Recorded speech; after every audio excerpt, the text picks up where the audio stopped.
오늘은 강의 대신 필리핀과 인도네시아 소개하는 시간을 갖도록 하겠습니다. 네. 그래서 제가 필리핀을 소개하고 이후에 정주희 간사님께서 인도네시아를 소개해 주시겠습니다. 네. 필리핀에 대해서 소개하겠습니다. 먼저 국가에 대해 소개 후 선교사님 소개와 리서치 소개를 이어서 하겠습니다. 우리나라보다 1시간 느린 필리핀의 수도는 마닐라이고요. 인종은 말레이계가 가장 많고 언어는 영어와 따갈로그어를 사용합니다. 그리고 화폐는 페소를 사용하고 면적은 이제 세계 72위 그리고 인구는 세계 13위입니다. 뒤에서 더 자세히 말씀드리겠습니다. 통화는 페소인데요. 보조화폐로 동전인 센타보를 사용하는데 이 센타보는 지금 거의 가치가 없다고 합니다. 보시면 500페소가 약 우리나라 10,000원 정도 돈으로 생각하시면 됩니다. 12,000원. 네, 필리핀의 수도인데요. 필리핀의 수도는 마닐라 시티입니다. 우리가 흔히 마닐라로 알고 있지만 행정구역상 마닐라는 마닐라 시티와 이제 메트로 마닐라로 구분이 되는데 메트로 마닐라는 16개의 시와 또 1개의 구로 구성되어 있습니다. 그 시 중에 하나가 바로 마닐라 시티입니다. 그래서 이렇게 필리핀, 메트로 마닐라, 그 안에 마닐라 시티. 그래서 마닐라 시티가 필리핀의 수도입니다. 네, 그리고 필리핀 국기의 의미도 한번 보면 좋을 것 같은데요. 필리핀 국기는 스페인의 식민 지배가 있었어요. 근데 그 지배 이후에 독립하면서 그때 처음 개양되었습니다. 그래서 국기의 흰색은 평등, 그리고 자유, 우애를 상징하고 청색은 평화와 진실, 정의, 그리고 적색은 애국심과 용맹을 상징합니다. 그리고 가장 큰 별은 자유를 뜻하고 그리고 그 옆에 있는 작은 3개의 별은 그때 스페인에 대해 뜨겁게 저항했던 그 필리핀의 섬들을 의미한다고 해요. 3개의 섬을 상징합니다. 그래서 필리핀에 오셨을 때, 처음 갔을 때 우리가 국기를 보면 딱 알 수 있는 것이 있는데 만약에 붉은색이 위로 가 있다면 우리가 얼른 안전한 곳으로 대피해야 한다고 합니다. 왜냐하면 애국심과 용기를 상징하는 붉은색 부분이 위로 올라간다는 것은 바로 전쟁 중이라는 의미를 뜻한다고 해요. 그래서 그런 국기의 의미가 있습니다. 필리핀 인구를 한번 보면 2023년 기준에 필리핀 인구를 1억 1290만 명으로 추산했습니다. 그래서 25년 지금 현재는 400만 명이 더 늘어난 상태입니다. 그래서 전 세계로 봤을 때 13위 정도에 있고요. 필리핀 사람 10명 중 1명 정도는 그 메트로 시티, 메트로 마닐라 안에 살 정도로 인구 밀집도가 굉장히 높습니다. 그래서 필리핀의 인종을 또 보면 다양한 인종이 모여 사는 다인종 국가인데 필리핀 사람 대부분은 말레이계에 속하고 그 이외에는 중국과 스페인계 혹은 미국계 혼혈 등이 굉장히 많이 존재합니다. 국토 면적을 살펴보면 약 30만 제곱킬로미터로 7,000개가 넘는 크고 작은 섬으로 이루어져 있습니다. 그래서 섬나라로 볼 수 있고 주변 국가인 베트남과 말레이시아 보다는 약간 작지만 우리나라보다는 3배 정도 크고 한반도 전체 면적의 1.3배 정도 됩니다. 그래서 섬나라란 수식어가 이제 자동으로 붙을 만큼 섬이 굉장히 많은데요. 2021년 기준으로 약 7,641개의 섬으로 구성되어 있다고 해요. 근데 화산이나 지진 그리고 섬이 새로 생기기도 하지만 어떤 자연재해로 해수면이 상승하면서 섬들이 또 사라지기도 합니다. 그래서 추산적으로 봤을 때는 7,000개 정도의 섬으로 우리가 볼 수 있습니다. 그렇다고 해서 7,000개의 섬에 모두 사람이 사는 것은 아니고 그 중에 2,000개의 섬 정도의 사람이 산다고 합니다. 필리핀의 날씨는 이제 건기와 우기로 나눌 수 있습니다. 그래서 해마다 조금 시기가 달라지기는 하지만 보통 11월부터 5월까지를 건기로 6월부터 10월까지를 우기로 봅니다. 그래서 우리가 가는 그 1월, 2월 이런 쪽에는 가장 좋은 날씨라고 해요. 우리나라의 초여름 정도 날씨로 필리핀 방문의 최적기라고 하는데 저희가 리서치를 1월에 갔다 왔어요. 근데 그렇게 막 좋은 것 같진 않았어요. 되게 덥긴 덥습니다. 많이 덥고 우리나라 초여름보다는 좀 더 덥게 느껴졌었습니다. 그리고 이제 6월이 되면 조금씩 하늘이 흐려지다가 이제 우기가 시작이 되는데 고온다습하긴 하지만 한국의 장마철과 다르게 스콜성으로 이제 1~2시간 정도 소나기가 내리는 정도입니다. 그리고 7월과 9월 사이에는 태풍이 굉장히 이제 많이 옵니다. 필리핀의 언어를 살펴보면 이제 7,000개가 넘는 섬으로 구성되어 있다 보니까 그런 지방 언어도 100개가 넘습니다. 그래서 필리핀 정부에서는 이제 따갈로그어와 영어를 공용어로 지정해서 이제 사용하고 있지만 뉴스나 이런 데에서는 따갈로그어를 중심으로 사용하고 사용자가 많은 지방 토착 언어를 공식적인 보조어로 사용합니다. 그래서 보시는 것처럼 이렇게 많은 지방 언어들이 또 많은 비율로 사용되고 있음을 볼 수 있습니다. 그래서 영어와 따갈로그어를 섞어 쓰거나 아니면 따갈로그어화된 영어를 사용하거나 이런 식으로 좀 퓨전된 그런 형식의 언어를 또 사용합니다. 예를 들면 우리가 따갈로그어로 감사합니다는 살라마 뽀라고 하는데요.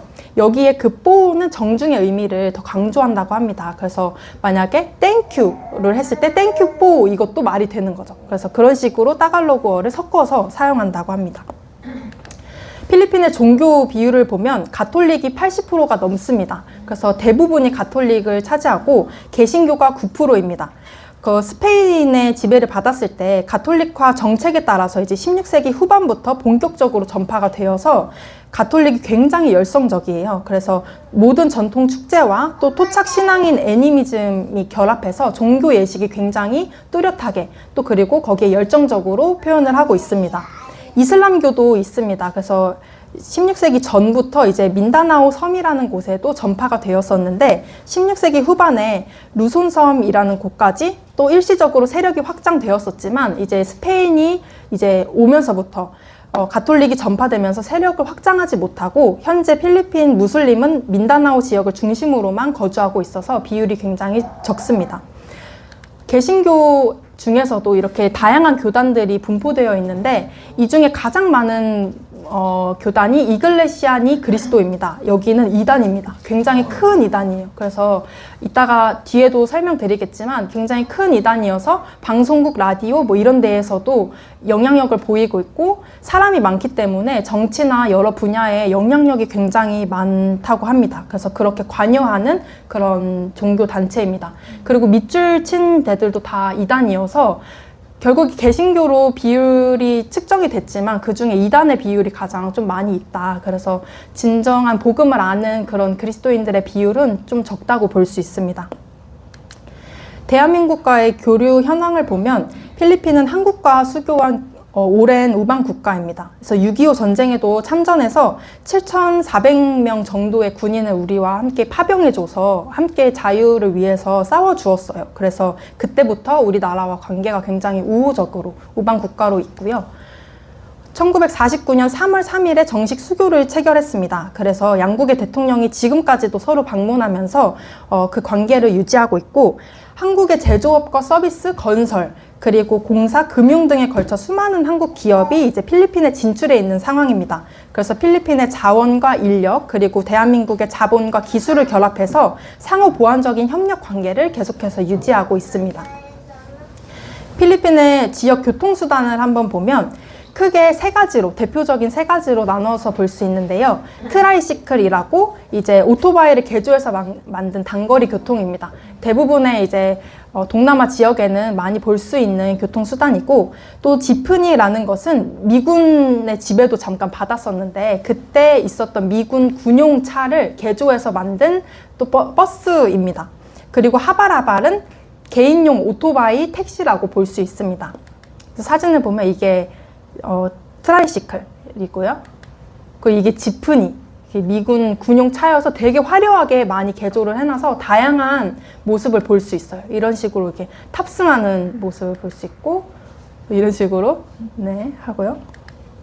하바라발이라는 이 개인용 오토바이로 이제 자기가 원하는 목적지에 이제 금방금방 이렇게 데려다 줄 수 있는 그런 유용성으로 제일 많이 쓰이고 있다고 합니다.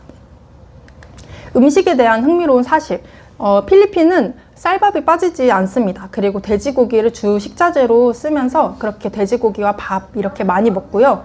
많은 여러 소스를 곁들여 먹으면서 손으로 밥을 먹는 문화도 있었습니다. 손 온도로 먹으면 더 따뜻하게 맛있다고 하는 그 식사법을 한다고 해요. 근데 지금 저희가 그 리서치 갔을 때는 잘 볼 수 없긴 했었지만 예전에 그런 문화들이 있었던 것 같습니다. 그리고 저는 이제 동남아여서 쌀국수 뭐 이런 것들이 좀 문화로 있을 줄 알았는데 쌀국수가 없고 오히려 스파게티 문화더라고요. 그래서 여기가 서양 국가에 대한 지배나 이런 문화권을 받다 보니까 스파게티를 주 양식으로도 먹고 그리고 스파게티 면을 선물하는 문화가 있을 정도로 그렇게 즐겨 먹는 음식이 스파게티가 또 있습니다. 이제부터 이제 스페인의 역사에 대해서 간략하게 또 말씀드리려고 하는데요. 필리핀은 여러 국가로부터 점령을 당했습니다. 그래서 스페인, 뭐 미국, 그리고 잠시 일본 이렇게 또 점령을 당했었는데요. 스페인의 식민 통치가 1571년부터 1898년, 약 330년간 있었습니다. 1521년에 이제 포르투갈의 항해가 마젤란이 이제 스페인의 왕실의 후원을 받아서 세계 일주를 하던 도중에 이제 필리핀에 상륙하게 됩니다. 근데 그때 봤을 때 무역 기지로 너무 활용하기 좋다 보니까 거기를 이제 점령을 하게 되었고 스페인 국왕의 그때 이름이 필립 2세였어요. 근데 그 필립 2세의 이름을 따서 필리핀이라고 부르게 된 겁니다. 그래서 필리핀이라 부르게 되었고 인구 절대 다수가 이제 가톨릭 교도가 된 것도 바로 이 시기에 있었습니다. 1860년대쯤부터 이제 스페인을 향한 저항 운동이 시작이 됩니다. 19세기 후반 필리핀 내 민족주의가 성장하면서 필리핀의 독립을 요구하는 목소리가 계속 커져 나갔습니다. 이 시기에 등장하는 이제 국가적인 위인이자 영웅인 호세 리잘이라는 사람입니다. 이 사람은 이제 필리핀의 대표적인 영웅이고 마닐라에 가면 이 사람을 기념하는 공원이 있을 정도로 굉장한 위인인데요. 부유한 가정의 영재로 이제 자라서 의사가 되기 위해서 이제 스페인으로 유학을 갔습니다. 근데 갔는데 그때 책을 하나 냅니다. 나를 만지지 마오라는 어떤 소설을 발표하는데요. 그게 되게 유명해지기 시작했습니다. 근데 그 책에서 스페인의 식민지 지배의 모순을 이제 적나라하게 비판하는 책이다 보니까 당시 빠르게 확산되면서 스페인 자체에서도 식민 통치에 대한 비판 여론이 형성되기 시작했습니다. 그러다 보니까 스페인 정부에서는 그 책을 이제 불온서적으로 지정을 하고 호세 리잘을 추방시킵니다. 그래서 다시 필리핀으로 돌아와서 호세 리잘은 민족 동맹으로 결성해서 저항 운동을 적극적으로 하기 시작했습니다. 그래서 스페인 총독부는 이제 필리핀 군인으로 하여금 그를 총살하도록 이제 명령을 했고 그는 스페인에게 무릎 꿇는 모습을 보이지 않기 위해 이렇게 뒤돌아서 처형을 당하는 그런 최후를 맞이했습니다. 그 이후에 이제 필리핀에서 마닐라만 전투가 있었는데 스페인 해군과 미군 해군이 싸웠습니다. 근데 그때 미군 해군이 이제 이기게 되면서 뭔가 이제 스페인이 이제 물러나게 되는 그 시점이 있었던 거죠. 그래서 무장 투쟁을 하던 아기날도라는 그 필리핀 사람이 그 스페인이 패배하는 것을 보고 필리핀의 독립을 이제 선언하면서 이제 필리핀 제1공화국을 형성하고 이제 자기가 초대 대통령이 이제 되었습니다. 근데 스페인의 330년간 식민 통치 이후 독립을 했지만 그 독립은 오래 가지 못하게 됩니다. 이때 미국이 필리핀을 차지하고자 갑자기 이제 뛰어들게 되면서 미국과 필리핀의 전쟁이 또 일어나게 됩니다.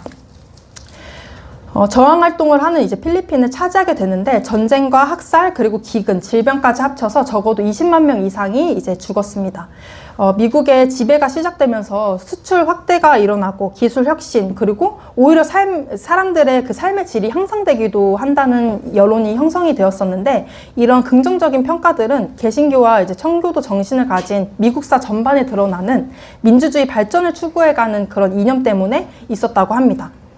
근데 이 이후에 갑자기 메이지 유신을 할 때 미국의 도움으로 서구 기술을 전수받았던 일본이 진주만을 선전포고도 없이 기습적으로 공습하면서 태평양 함대 미 해군을 이렇게 치게 됩니다. 그래서 그때 효과적인 반격을 하지도 못하고 그 자리에서 미 해군이 일본에게 지게 돼요. 그래서 9시간 후에 미국의 식민지라는 구실로 필리핀을 이제 기습 공습하게 됩니다. 그래서 1941년에 필리핀의 미군 기지를 공습했고 1942년에 일본군이 마닐라를 완전히 점령하게 됩니다. 그래서 1942년에 메가더도 이제 후퇴해가지고 일본군의 일시적인 지배가 이제 시작이 되는데 이후에 1945년도 8월 15일에 일본의 천황이 이제 항복을 하게 되면서 이제 다시 지배권이 미국에게 넘어오게 된 거예요. 그래서 1946년 7월 4일에 드디어 필리핀이 모든 국가로부터 해방되고 독립국가로 성장하게 됩니다. 그래서 1571년부터 시작된 외세에 시달림에서 드디어 해방이 된 것이 1946년. 그래서 늦게 그렇게 독립국가로서 발판을 삼을 수 있었던 것입니다. 그래서 이런 필리핀의 역사로 인한 특징들을 좀 볼 수 있는데요. 오랜 식민 통치 역사와 또 무역 상인들의 왕래로 서구 문화가 굉장히 많이 남아 있습니다. 그래서 330년에 걸친 스페인의 통치로 인해 라틴 문화, 어떤 건축적인 것들도 라틴 문화적으로 이제 성장을 했고, 또 필리핀이 다른 아시아 문화권과 구별되는 큰 특징으로 자리 잡고 있습니다. 그래서 두 번째는 낙천적이고 현실적인 삶을 사는 그런 국민성을 가지고 있는데, 인구의 절대 다수가 가톨릭이다 보니까 그 신앙심이 문화 전반을 지탱한다고 해요. 그래서 각종 축제 때마다 볼 수 있는 화려하게 장식한 종교 성상, 그리고 이런 행사들을 볼 수 있습니다. 또 세 번째는 스페인에 이어서 약 40년간 미국의 통치를 받았기 때문에 현재도 영어를 공용어로 사용하고, 또 일상생활에서는 미국식 쇼핑몰, 아니면 펍, 레스토랑, 그리고 미국 음악, 드라마 등 서구 문화를 자연스럽게 즐기곤 합니다. 그래서 필리핀은 다른 동남아 국가와 좀 다른 그런 모습과 문화를 좀 엿볼 수 있습니다. 또 필리핀의 문화 중에 중요한 부분을 알 수 있는 영상을 하나 같이 보도록 하겠습니다. 주문한 음식이 30분이 지나도 나오지 않습니다. 급기야 40분이 넘어가는데요. 화가 난 안전실은 이유를 묻습니다. 주문이 누락돼 늦어질 것 같다고 말하는 종업원. 종업원이 실수한 것에 대해서 일어나서 큰 소리로 따지는 안전씨. 이때 옆에서 가만히 보던 주인이 다가와서 한마디를 하는데요. 많은 사람 앞에서 너무 심하게 면박을 주지 말라는 조언을 합니다. 여기서 퀴즈 나갑니다. 공개된 장소에서 창피를 당하거나 면이 깎이는 것을 매우 수치스럽게 생각하는 필리핀의 체면 존중 문화를 뭐라고 할까요? 정답은 히야 문화입니다. 히야는 체면을 뜻하는 말입니다. 필리핀 사람들은 자신의 행동에 대한 다른 사람의 평가를 매우 중요하게 생각합니다. 공개된 장소에서 창피를 당하거나 체면이 깎이면 분노를 느끼고 때로는 보복범죄를 저지르기도 하는데요. 필리핀 내 한국인 피해 관련 범죄 중 상당수가 히야 문화를 잘 이해하지 못해 현지인과 마찰을 빚으면서 생깁니다. 만약 현지인과 시비가 생겼다면 주위의 시선을 끌지 않는 범위에서 차분하게 대응하시는 것이 좋습니다. 무심코 던진 말과 행동은 현지인의 감정을 상하게 할 수도 있는데요. 공개적인 장소에서 체면을 상하게 해 불미스러운 사고로 이어지는 일이 없도록 주의하시기 바랍니다. 공항에서 만나는 세관원, 택시기사, 식당 종업원, 호텔 직원, 경찰 등 여행 중 여러 계층의 현지인을 만나게 되는데요. 친절한 말과 행동을 먼저 건네시는 것은 어떨까요? 네, 이렇게 필리핀에는 사람들에게 있어 매우 중요한 문화적 개념이 있습니다. 그래서 히야는 사전적 의미로는 창피함, 수줍음 등으로 있지만 실제로 더 나아가서는 체면, 그리고 자존심의 손상이라는 의미도 포함하고 있습니다. 그래서 필리핀 사람들에게 이런 히야를 잃는 것은 매우 치욕스러운 일이고 자주 참지 못하는 요소입니다. 그래서 실생활 적용 사례를 한번 살펴보면 자신이 뭔가 잘못을 하더라도 이를 인정하거나 사과하기를 굉장히 어려워합니다. 왜냐하면 그게 희야를 잃는 것이라고 생각하기 때문입니다. 또 모르는 사람에게 이제 질문을 했을 때 그거를 모른다는 사실을 모른다고 얘기하기를 또 어려워합니다. 왜냐하면 모른다고 말하면 체면을 잃는 것으로 또 생각하기 때문에 그냥 약간 아는 것처럼 아는 체 하거나 이렇게 아는 거죠. 그리고 상사가 어려운 일을 지시했을 때도 이해하지 못했어도 그냥 고개를 끄덕이면서 이해한 척을 합니다. 그러니까 뭔가 잘못 이해했다고 인정하는 게 또 체면에 큰 상처를 줄 수 있기 때문인데요. 이렇게 남들의 눈을 많이 의식하고 그렇게 희야 문화 속에서 또 볼 수 있는 것은 파티 문화를 또 볼 수 있습니다. 형편이 어려운데도 체면을 위해서 무리한 파티, 그리고 손님 대접을 하는 등의 모습을 보입니다. 이러한 문화적인 특징 때문에 희야를 모르는 외국인 같은 경우에는 크게 되어서 보복 행동으로 이어질 가능성이 있고, 실제로 한국인 관련 피해 범죄 중에 가장 많은 그런 범죄율이 이런 보복 범죄에서 일어났다고 합니다. 그래서 우리가 희야 문화를 제대로 알고 우리가 필리핀 사람들을 만났을 때 그 체면을 상하는 일이 없도록 좀 이렇게 많이 품고 오히려 이렇게 섬겨주는 그런 행동으로 우리가 해야 될 것 같습니다. 그리고 저희가 가는 이제 지역을 한번 소개해 보고자 하는데요. 마닐라 시티가 저렇게 있으면 그보다 이제 조금 떨어진 리잘주 안티폴로 시에 이제 선교사님 댁이 있습니다. 교통체증이 굉장히 심한 나라여서 한 2시간 정도 그 거리가 걸린다고 해요. 그래서 선교사님 댁이 거기에 있고, 선교사님 댁이 여기 있으면 그보다 또 40분 떨어진 곳에 리잘주 테레사시라는 곳이 이제 사역지입니다. 그래서 이곳에서 사역이 이루어지고 선교사님 댁 근처에서 이제 저희도 숙박을 할 예정입니다. 선교사님을 이제 소개해드리겠습니다. 저희가 만날 선교사님은 유영남 선교사님과 장동희 선교사님이십니다. 그리고 세 아들을 이제 두셨는데요. 통합교단 세계선교부 소속으로 현지 사역이 10년이 이제 지나면서 현재 파송교회가 없는 상황이십니다. 중국에서 10년을 사역하셨고 필리핀에서 7년 차로 살아가고 계십니다. 그래서 중국에서는 현지 어린이주일학교, 그리고 교사교육, 그리고 MK 주말학교, 중국인 리더십 선교훈련 등을 하셨습니다. 근데 이후에 추방을 당하시게 되면서 이제 필리핀으로 이동을 하셨고, 필리핀에서 1년은 안식년, 3년은 기숙사 사감 이렇게 일을 하시다가 현재는 현지 어린이 사역을 진행 중에 계십니다. 자녀들을 이 나라에 정착시키고 따로 사역지를 결정하려고 하셨는데 하나님께서 이 필리핀의 아이들을 보여주시면서 이 아이들이 제자로 클 수 있도록 교육하고 훈련하는 일에 목표를 두고 비전을 품게 하셨습니다. 그리고 함께 사역 중이신 또 다른 가정이 있는데요. 김종현 선교사님과 정보미 선교사님이십니다. 중국에서부터 함께 10년을 같이 사역을 하셨던 가정입니다. 그래서 현재도 지금 같이 필리핀에서 같은 사역으로 함께하고 계시고요. 김종현 선교사님 소개로 저희가 지난 네팔 선교지가 연결되어서 갈 수 있었습니다. 그래서 두 가정 선교사님들께서는 추후 현지 어린이들을 위한 센터를 설립하고자 하는 목표와 비전이 있으십니다. 그래서 이제 1월에 다녀온 필리핀 리서치 내용을 간단히 소개해 드리겠습니다. 먼저는 교통체증이 굉장히 심하고 차량도 너무 많아서 차량 오부제를 실시한다는 것입니다. 차번호 끝자리 2번호씩 돌아가면서 운행이 정지되는 시간이 정해져 있습니다. 그리고 필리핀 아이들은 5, 6월에 여름방학을 가집니다. 가장 더운 시기이기 때문에 그때 여름방학을 가지고요. 공립학교가 있고 사립학교가 있지만 공립학교는 학비가 무료이지만 준비물이나 기타 등등에 들어가는 값으로 학교를 못 다니는 아이들이 꽤 있습니다. 그리고 사립학교는 굉장히 비싸고 또 워낙 학교에 학생 수가 많기 때문에 오전반과 오후반으로 나뉘어서 진행이 된다고 합니다. 필리핀의 평균 월급은 4~50만 원 정도입니다. 근데 이것도 안정적인 교사직일 때의 이야기고요. 일용직은 하루에 700에서 800페소, 즉 17,000원에서 19,000원 정도가 일용직의 하루 임금입니다. 그래서 일반 서민은 일반 식당에서도 사 먹기 힘든 정도인데 대형 쇼핑몰이 굉장히 많이 있고 거기에 사람도 북적북적합니다. 그러니까 결국엔 빈부격차가 굉장히 심한 나라라고 볼 수 있습니다. 필리핀은 거의 여행객 아니면 선교사 이렇게 두 부류로 나뉘어진다고 해요. 그리고 동성애자나 트랜스젠더가 많습니다. 그리고 대부분 고등학교를 졸업하면 이제 전문대학에 갑니다. 일반 대학도 아니고 전문대학에 많이 진학을 하고 직장에 대한 다양한 꿈이 별로 없는 필리핀 청년들입니다. 그래서 좋은 대학을 나왔어도 스타벅스에서 일하는 게 꿈일 정도로 굉장히 꿈이 없고 내가 일하는 것에 있어서 비전이 없는 청년들입니다. 그리고 많은 양의 비로 인해서 도시 침수가 굉장히 잦게 발생합니다. 그래서 상하수도 시설도 열악하고 그래서 태풍, 지진, 화산, 침수 이렇게 다양한 자연재해를 맞닥뜨리는 열악한 기후 조건을 가지고 있습니다. 그리고 저희가 지나가다가 본 대형 교회입니다. 필리핀 마닐라에 있는 대형 교회인데요.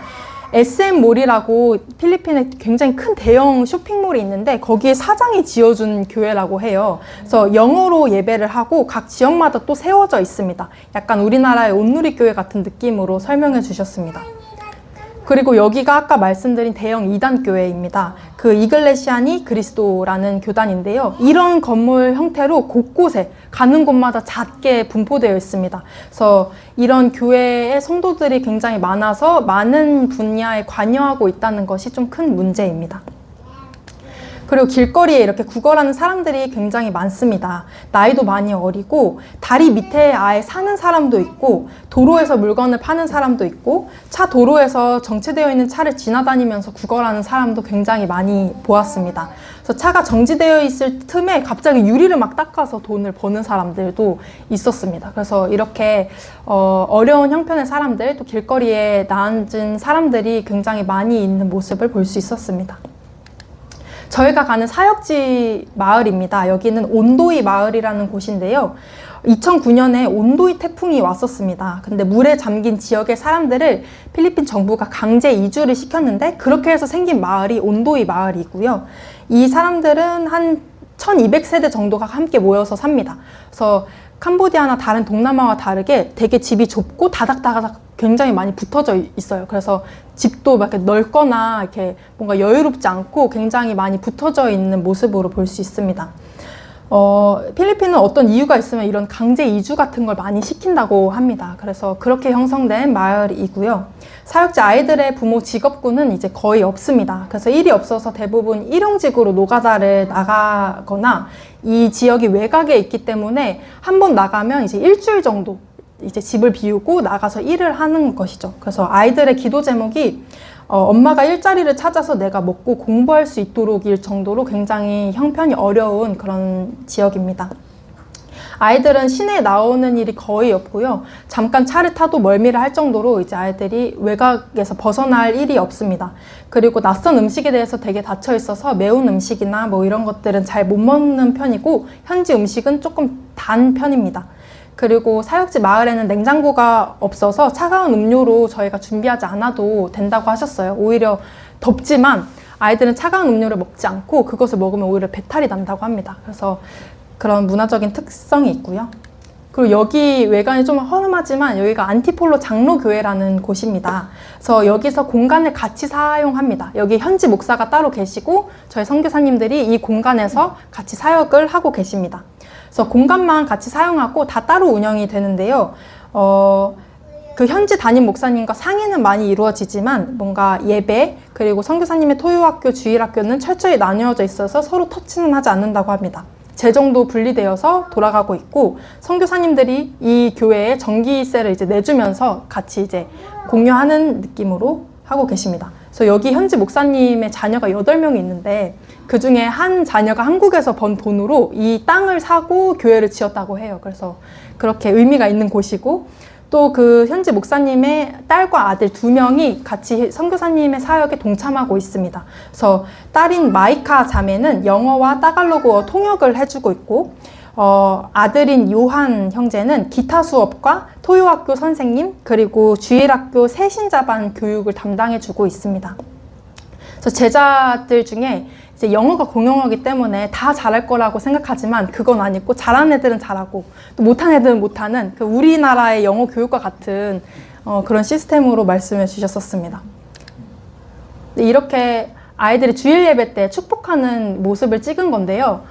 이렇게 서로의 이마에 머리에 손을 대고 축복하는 문화가 있다고 해요. 그래서 서로 축복하는 시간이었어요. 그래서 되게 그게 또 신기하고 또 뭔가 따뜻한 색다른 느낌의 축복 시간이어서 되게 좋았고요. 그리고 주일학교의 모습입니다. 아이들이 그래도 한 5, 60명 정도 모이는 것 같아요. 많이 모이면. 그리고 예배 이후에 분방 공부를 다양하게 진행하고 있는 모습을 함께 보았습니다.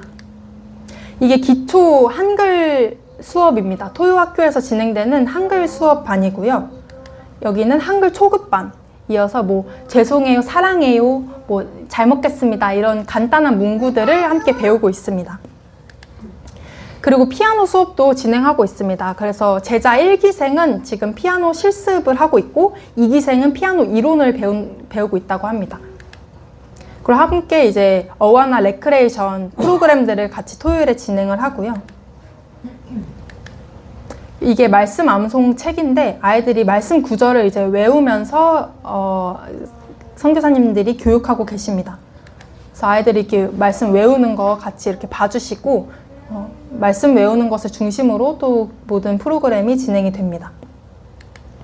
제자 아이들은 현재는 18명의 장학생이 있습니다. 그래서 한 명당 한 달에 3만 원으로 장학 후원 연결을 하셨어요. 그래서 한국에 아는 교회나 지인으로부터 연결된 상태로 시스템을 운영 중에 계시고 장학생들도 후원자의 이름을 알고 편지를 보내는 등 그런 교류를 적극적으로 하고 있습니다. 그래서 3만 원을 보내면 2만 5천 원이 이제 장학금으로 들어가고 5천 원이 사례와 간식으로 쓰이고 있다고 합니다. 그래서 제자 학교에서는 제자가 4학년부터 가능하고 주일 예배, 토요일 참석, 그리고 말씀 암송 등의 규정들이 또 따로 있습니다. 그래서 아이들이 주일 예배 때 워십팀, 찬양 워십팀을 꾸려서 이제 워십을 하는 모습, 그리고 제자로서 또 대표 기도를 하는 모습입니다. 그래서 제자로서 청소도 해야 되고 대표 기도도 해야 되고 주일 예배 섬김 뭐 이런 식으로 여러 규칙들이 있습니다. 제자로서의 그 모습들을 선교사님께서 교육하고 계십니다. 그래서 말씀 암송을 또 이렇게 하면은 선물을 주는데요. 기본적인 선물은 현지 라면을 주고 한국 라면은 어느 정도 더한 친구들한테 특별히 또 준다고 합니다. 그래서 129절 이상 하면은 장학금을 또 줍니다. 근데 129절을 막 외우고 그런 아이들이 많아요. 되게 말씀 구절을 열심히 외우는 친구들입니다. 그리고 장학금에서 11조를 떼는 교육을 또 철저히 시키십니다. 그래서 필리핀의 교회들은 되게 자립이 어려운 환경이라고 해요. 그래서 천주교가 이렇게 드나드는 뭐 예배를 막 드나들고 뭐 이런 문화로 자리 잡았다 보니까 교회에 자립이 어렵고 어른들이 11조나 헌금을 내는 게 전혀 없어서 오히려 아이들의 이런 헌금과 11조가 더 많이 있다고 해요. 그래서 그런 11조와 헌금 생활을 습관화해서 성장해서 월급에서도 이제 11조를 자연스럽게 내고 그렇게 출석 교회가 자립이 될 수 있도록 교육하고 계십니다.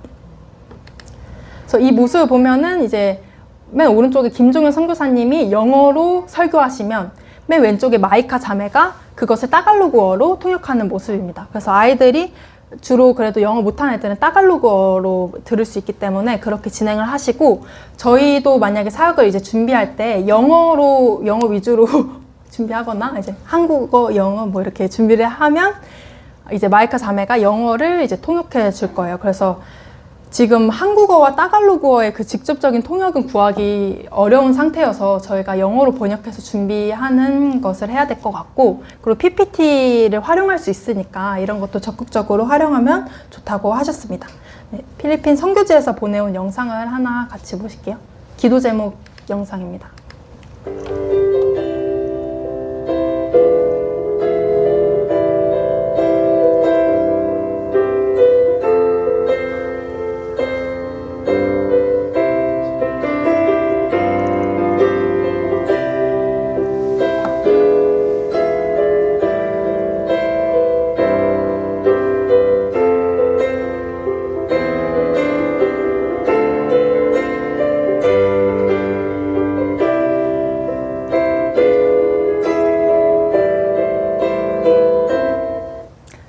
이렇게 필리핀 소개를 마치고요. 같이 필리핀을 위해서 잠깐 기도하고 마무리하려고 합니다.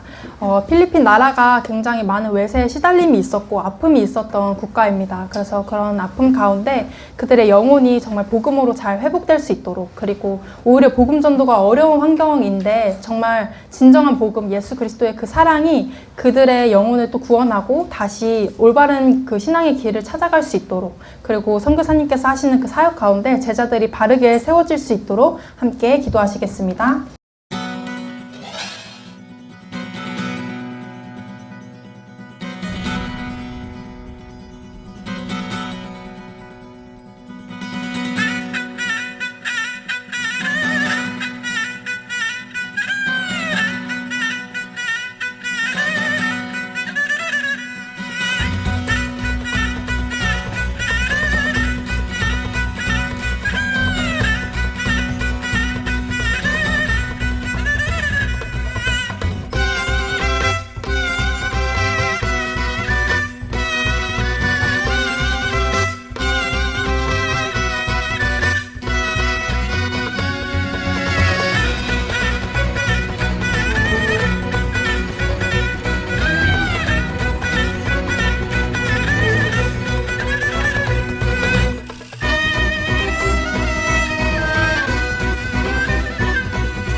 저희는 자카르타 꽃다 하랏반 인다 이렇게 말을 하더라고요. 그래서 하랏반 인다라는 뜻이 아름다운 희망, 아름다운 소망 이런 뜻이고 꽃다는 시티라는 뜻이에요. 그래서 자카르타에 있는 꽃다 하랏반 인다에 우리가 또 가게 될 거고 2026년 2월 7일부터 14일까지 또 일주일 동안 저희가 지원 사역을 나가게 됩니다.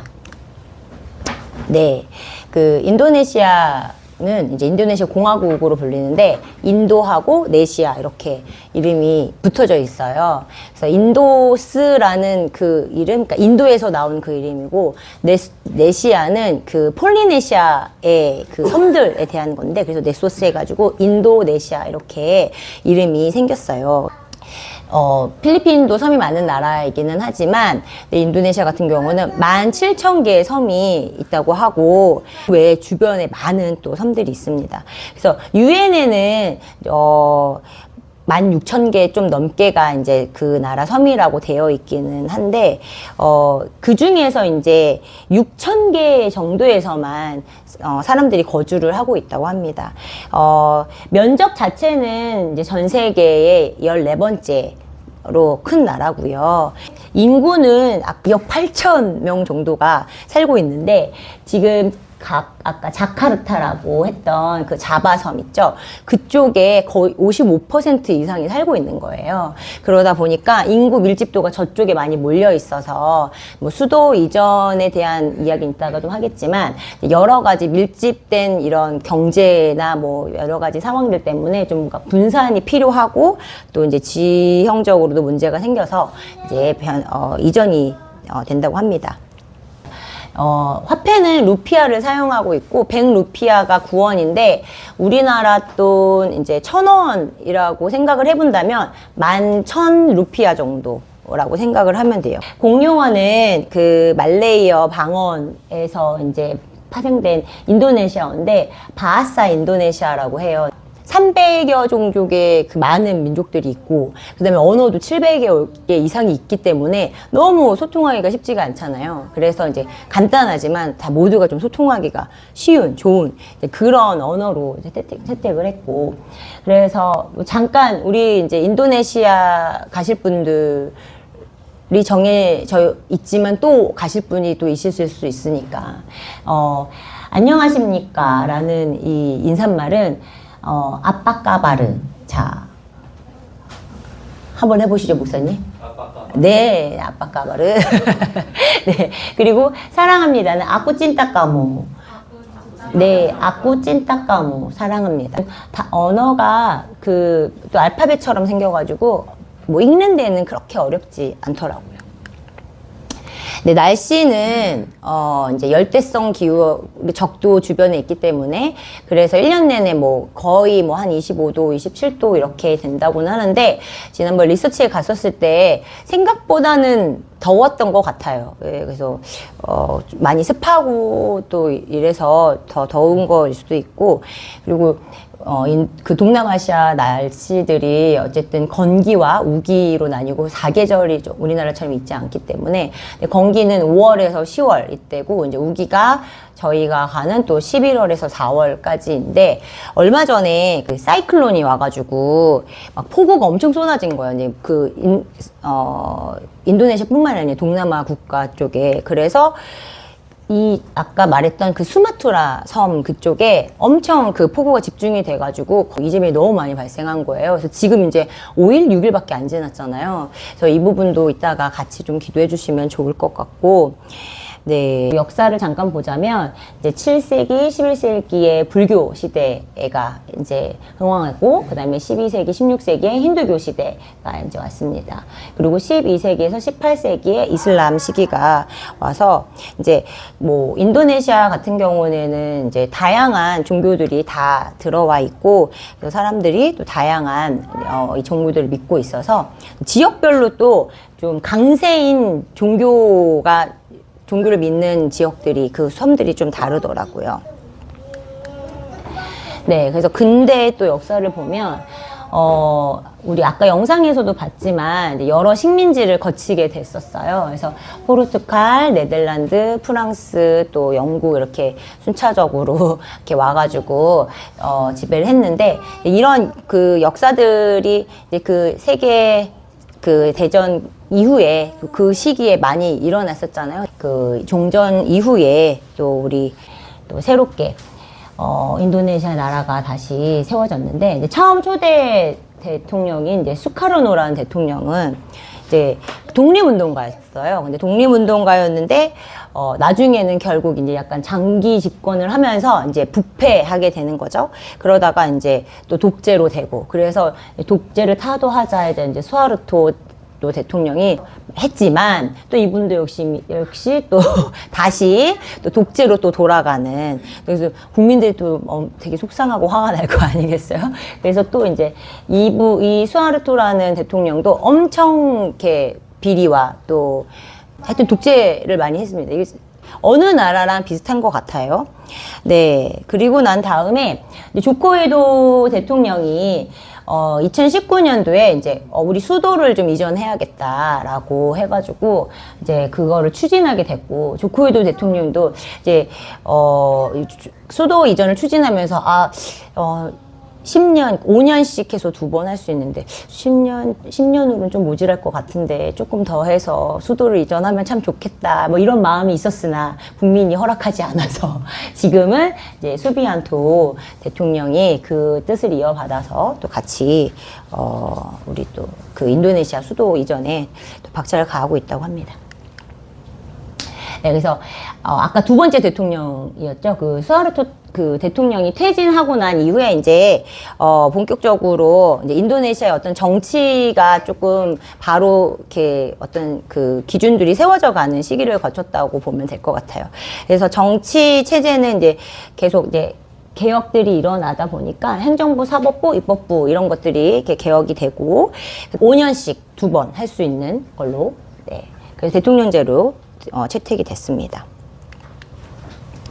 네, 방금 말씀드린 내용 중에 이제 이 자카르타에서 저 옆으로 보르네오 섬이라고 하는 그 섬 쪽으로 가서 이제 조 위치에 이제 새로운 수도를 이제 예정하고 있는데, 원래는 계획은 이제 작년에 7, 8월쯤에 이제 대통령궁까지 다 옮겨서 이제 새 수도 이전 선포를 하고 대통령궁도 옮기고, 그 다음에 2045년까지는 전체 이제 수도를 옮기는 이전 계획을 하고 있는데, 이게 이제 국가에서는 한 20% 정도 그 비용을 투자를 하고 나머지는 이제 민간에서 투자를 받으려고 하는데, 이게 그 비용이 만만치가 않아서 아직 조금 계속 좀 연장이 되고 있는 상황이라고 해요. 그래도 이제 많이 이제 수도가 뭐 대통령궁도 지어지고 주변에 고위 관리들이 살 수 있는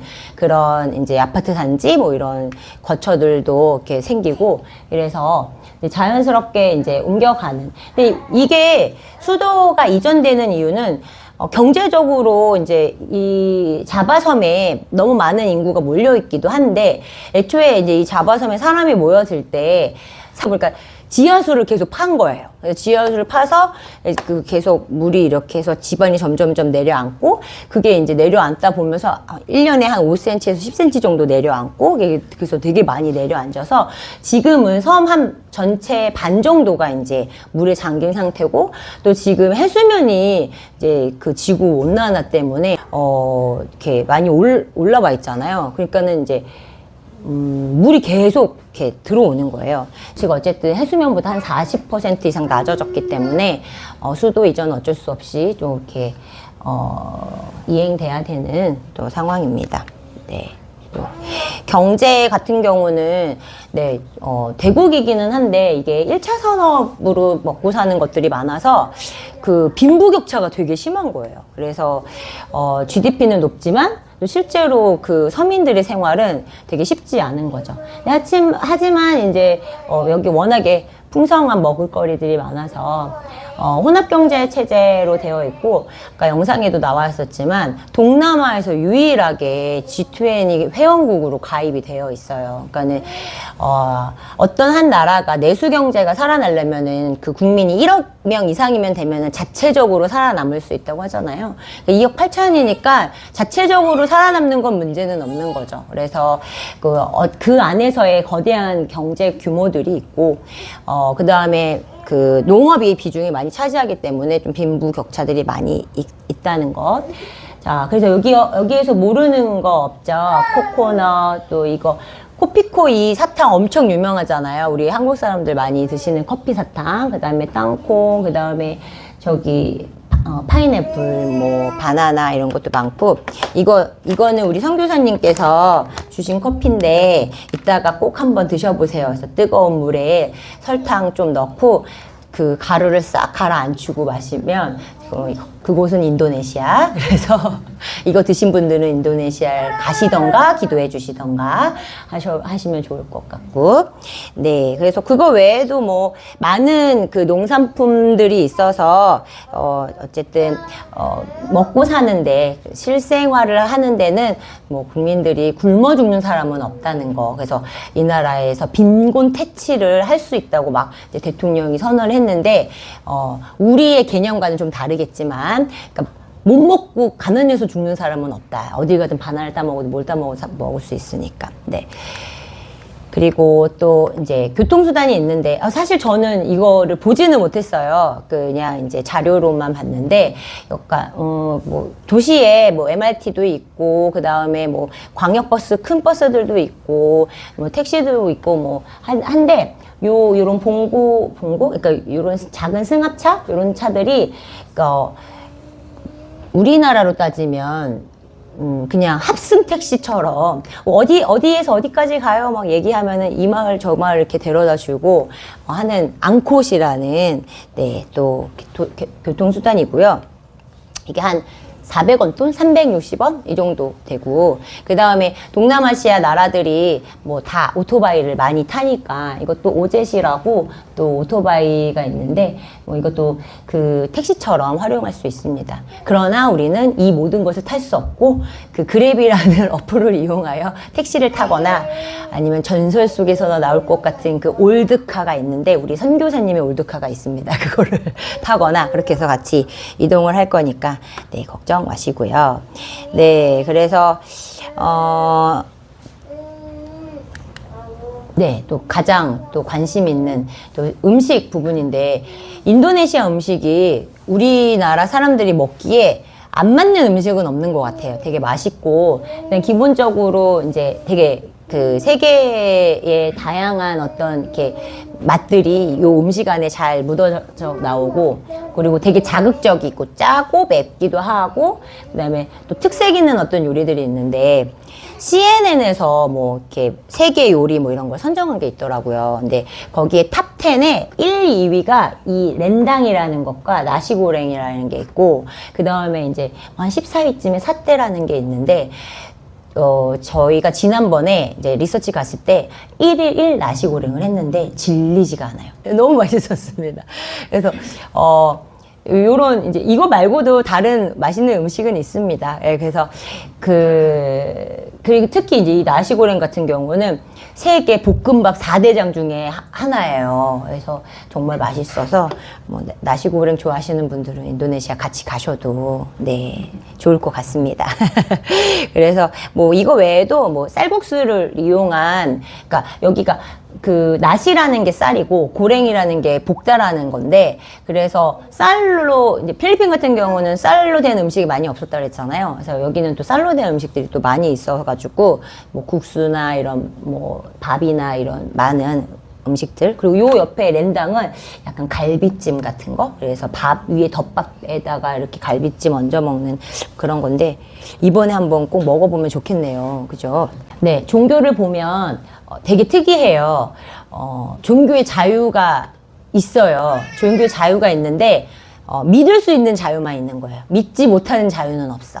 무조건 믿기는 믿어야 돼. 그런데 그 중에 이제 여기에 이슬람, 개신교, 또 천주교, 힌두교, 불교, 유교 이 6가지 종교 중에 하나는 믿어야 돼요. 그래서 나는 안 믿어요. 종교가 없어요. 이러면은 공산주의랑 똑같다. 그래서 종교가 있어야 되지만 그 종교에서는 선택권이 있다라는 거고, 그래서 이제 신분증에도 나의 종교는 어떤 건지 이걸 꼭 명시해 두고 또 예, 합니다. 그래서 저도 사실은 인도네시아 하면은 이렇게 되게 최대 그 아시아 쪽에서 최대 무슬림 국가이기도 하거든요. 그래서 저는 무슬림을 진짜 많이 만날 줄 알았는데, 이제 저희가 이제 뵙게 되는 선교사님이 또 사역을, 또 신학생들 사역을 하기도 하시고, 그 다음에 또 지역마다 이게 또 다 다르게 믿는 종교들이 있어가지고, 생각보다 저희가 가는 곳에서 이제 무슬림을 많이 만나지는 못해요. 근데 지금 이제 여기에 종교 자유는 있다고는 하는데, 실질적으로 이제 고위 관직으로 올라가고 싶다, 내가 좀 정계에 진출하고 싶다, 그러면 이슬람인 사람들이 대부분 이제 그 정권에 있고, 그 다음에 상위층에는 대부분 이슬람이기 때문에 보이지는 않지만 뭐 사실은 이제 종교적인 어떤 그 모습이 있기는 하죠. 그래도 우리가 가는 쪽은 크리스찬들이 되게 많아서 좀 자유롭게 또 교제할 수는 있어요. 그래서 보고 만나고 할 수는 있습니다. 이번에는 이제 우리 그 선교사님 소개를 할 건데, 우리 선교사님, 제가 사실은 인도네시아라는 나라에 뭐 그렇게 관심이 있지는 않았었는데, 이번에 올 겨울에 리서치를 하고, 우리 선교사님이 지난번에 한번 오셔서 인도네시아 신학생들 사역에 대해서 잠깐 설명해 주시고, 그 다음에 리서치를 가고, 사실 인도네시아 그곳에 친구들보다 선교사님한테 반해서 가게 된 거예요. 선교사님 두 분이 지금 개인정보 말해도 되는지 모르겠지만 70대신데 이제 60대, 70대신데 너무너무 순수하시고, 그리고 그 구령의 열정이 정말 넘쳐나시는 분이신 거예요. 여전히 지금도 다른 통역이 없어요. 두 분이 통역을 하세요. 그래서 사역을 이번에 인도네시아 갈 때도 우리 안테론 선교사님께서 아마, 그리고 김효은 선교사님 두 분께서 통역을 해주실 텐데, 정말 너무너무 열정적으로, 그리고 아이들을 너무 사랑하셔서, 진짜 그 아이들, 우리 신학생들이 나중에 이렇게 아르마리로 이렇게 추천받고 그 각자 어디 구석구석의 섬에서 이제 학교에 입학을 하게 되거든요. 근데 그러면은 한 4년 동안은 이 신학교에서 같이 지내게 되어 있어요. 그 중간에 가면은 다시 고향 갔다가 안 돌아오는 경우가 있어서 방학 때도 열심히 공부하는. 그런데 부모님하고 떨어져 있는데요, 다 젊은 친구들이잖아요. 그러다 보니까는 엄마 아빠가 얼마나 또 보고 싶겠어요. 근데 정말 엄마 아빠처럼 너무, 할머니 할아버지인가? 너무 이렇게 잘 대해주세요. 그래서 너무너무 좋은 분들이셔서, 일단은 안테론 선교사님 같은 경우는 이제 인도네시아 선교 1세대이시고, 사실 이제 한국 선교사님들이 그곳에 가셔서 교회 개척이라든지 어떤 문화 관련된 어떤 사역들을 하시고, 뭐 여러 가지 이제 그런 관련된 사역을 하시는데, 신학교를 세운다는 게 쉽지는 않은 일인데, 안테론 선교사님이 이제 어느 날 이제 그 사역을 하시다가 신학교를 세우면 좋겠다고 이렇게 마음을 하나님께서 비전을 주셔서 이거를 이렇게 시작을 하셨어요. 그래서 이제 자카르타 하라파닌다 신학교가 세워졌는데, 저희가 갔을 때는 막 공사 중이었거든요. 그래서 여기 잠깐 연휴 보면 2008년도에 그 성경신학교로 이제 개교를 해가지고, 그 다음에 바로 그 다음 해에 하라파인다 신학교로 승격 개교가 된 거예요. 그러고 나서 또 몇 년 안 있다가 2012년도에 이제 아예 4년제 정규 신학대학교로 인가를 받게 됐거든요. 근데 그 자카르타 그 자바 섬 중에서 요 도시에서는 지금 이 신학교 이렇게 허가받은 곳이 여기밖에 없다고 하더라고요. 그래서 엄청난 일인 거죠. 이게 나라에서, 정부에서 인정을 해주니까. 그러다 보니까 이제 건물도 그거에 맞춰서 이제 그 교실이나 뭐 뭐 나머지 그 외 공간들을 또 만들어야 돼서 지금 증축 뭐 이런 것들을 진행하고 있었던 상태인데 지금 2층 건물인데 이제 저희가 갈 때쯤이면 이제 3층 건물이 되어 있는 걸 보실 수 있고 그리고 이제 여자 기숙사, 남자 또 기숙사도 있는데 여기서 이제 전 학생이 기숙사 생활을 하다 보니까 이제 남자 기숙사 또 여자 기숙사 그다음에 우리 선교사님 댁에 이제 한 여자 학생도 한 2명, 3명 그다음에 또 다른 이제 그 학교 관계자분들 또 그 집에서 또 같이 뭐 2-3명 해가지고 서로 이렇게 로테이션으로 돌면서 이렇게 배우고 또 같이 삶을 살아내고 있다고 하더라고요. 그래서 지금 총 12회 졸업생이 나왔고 그 중에 이제 60명이 배출이 됐습니다. 너무 놀랍지 않습니까? 저만 놀랍나요? 네, 너무 놀랐습니다. 왜냐하면 신학생 현황이 이만큼밖에 되지 않아요. 1학년 7명, 2학년 4명, 3학년 3명, 4학년 3명 이런데 지금 정말 그 세월 동안에 저 60명은 정말 너무너무 귀한 숫자고 그리고 이제 친구들이 학교를 등록해서 이제 신학생이 되는 방법들은 대부분은 이 소문을 듣고 추천을 받아가지고 장학생으로 선발이 돼서 오는 거예요. 그러다 보니까 이제 지금 신학교에서 훈련을 받는 이유는 나중에 다시 그 자기의 고향으로 돌아가서 교회를 개척하기 위해서 또는 그 옆에 섬으로 가서 또 그 복음을 전하기 위해서거든요. 그래서 3학년 때까지는 열심히 이제 학과 수업을 하고 여기 학교에서 모여가지고 신학생 훈련을 하고요. 4학년 때는 이제 실질적으로 이제 그 인도네시아 주변 그 교회로 가가지고 배우는 거예요. 그래서 1년 동안 실습을 하는 거죠. 3년 동안 배운 것들을 실습하고, 그 다음에 교회 개척을 어떻게 해야 되는지, 자기의 고향으로 가거나 아니면 하나님 부르시는 어떤 다른 섬으로 갔을 때 어떻게 교회를 세워갈 건지, 뭐 이런 것들을 이제 그 4년 안에 한다는 게 진짜 쉽지 않지 않습니까, 목사님? 그쵸? 예. 네. 그 놀라운 일을 지금 인도네시아에서 하고 있습니다. 그래서 정교수도 5명이 있고, 시간 강사도 15명이 있고, 선교사님들 4명, 그 다음에 또 사무원이 원래는 1명이었는데, 요번에 또 1명이 더 늘어서 2명이 되고, 네. 아무튼, 또 우리 하랏바인더 신학교가 이렇게 저렇게 또 흥황하고 있습니다.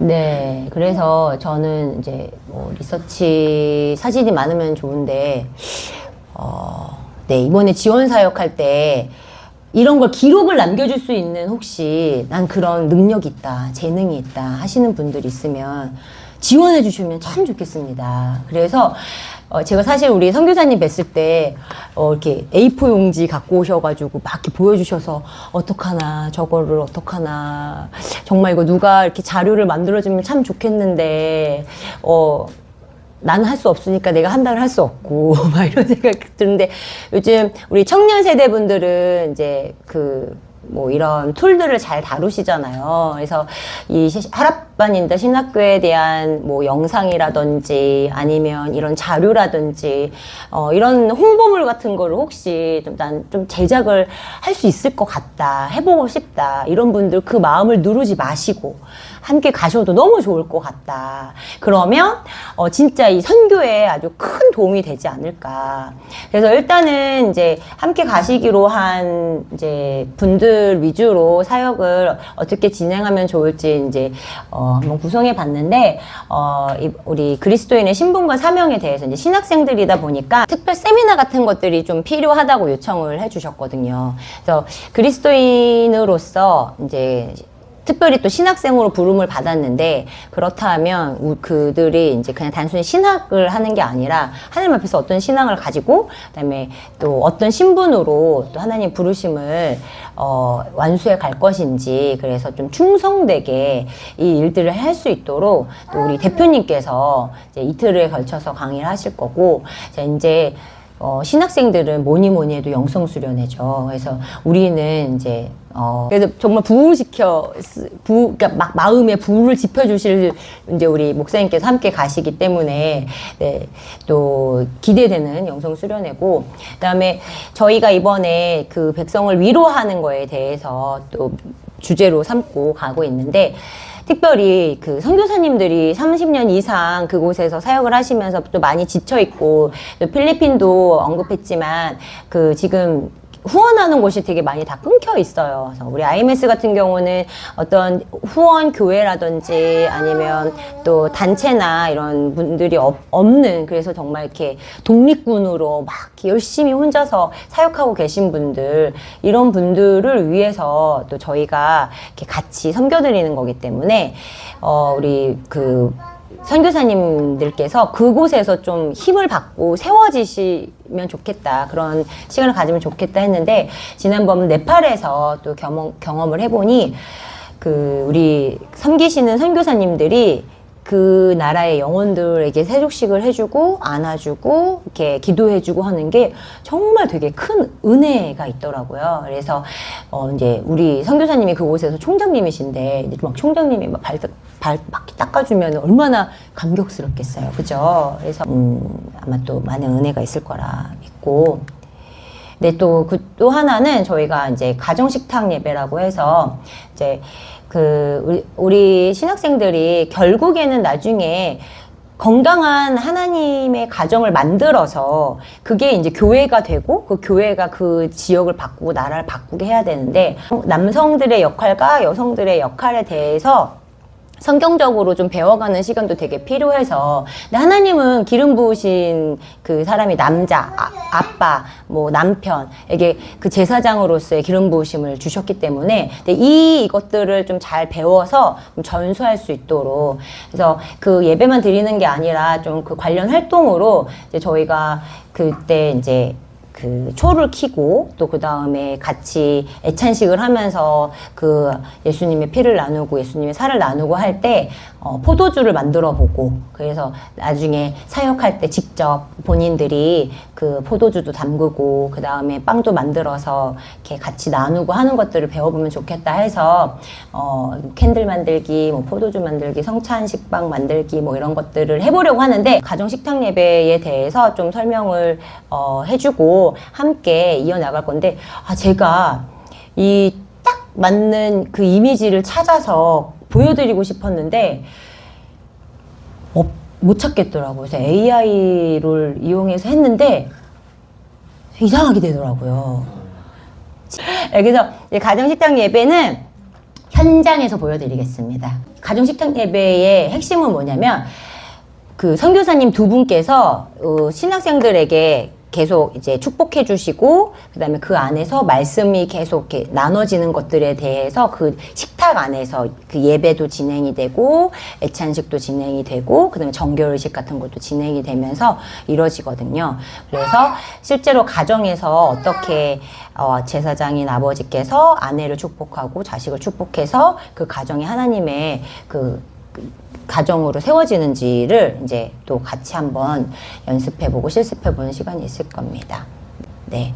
그래서, 러피스트라고 하는데, 위로받을 수 있도록 이제 파티를 만들어서 이제 다 같이 이렇게 식사 교제하면서 이렇게 예배 드리고 할 거고, 마지막에 이제 선물 교환식이 있는데, 각자 저희가 이제 얼마씩 소정의 그 재정을 줘서 이제 쇼핑몰에 가서 선물을 사오는 거예요. 선물을 사와서 그다음에 이제 그 선물 살 때는 하나님이 나에게 어떤 선물을 주시고 싶을까, 뭐 이런 마음이나, 아니면 내가 하나님이라면 사람들한테 어떤 선물을 주면 좋을까, 뭐 이런 마음, 기도하는 마음으로 가서 이제 선물을 사고, 그다음에 요 식탁 예배를 하면서 같이 선물을 교환을 하고, 그다음에 그 의미들을 전달하는 시간들을 갖습니다. 네.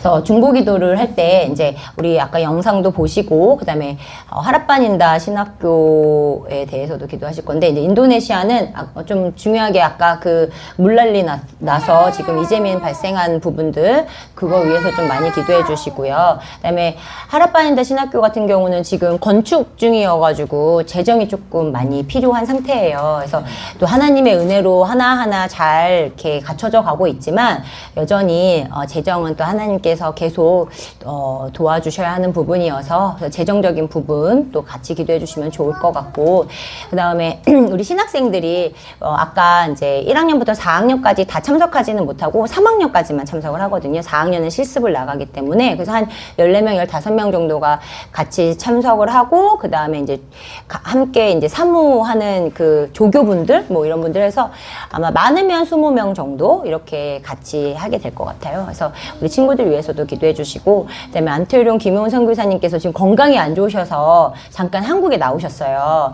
그래서 이제 이번 12월까지 계시는데 아마 한 넷째 주쯤에 또 우리 IMS 방문해 주셔서 또 선교지 이야기 해주실 건데, 그때 또 많은 은혜 받을 수 있도록, 무엇보다도 좀 건강 좀 잘 회복하실 수 있도록 또 같이 기도해 주시고, 또 이번에 우리 IMS 겨울 지원 사역에 정예의 부대가 나갑니다. 그래서 또 서로 잘 연합해서 또 사역 준비도 잘 하고, 그다음에 정말 선교사님을 잘 위로하고 현지인들 잘 위로할 수 있도록 함께 이 부분 위해서 기도하시겠습니다.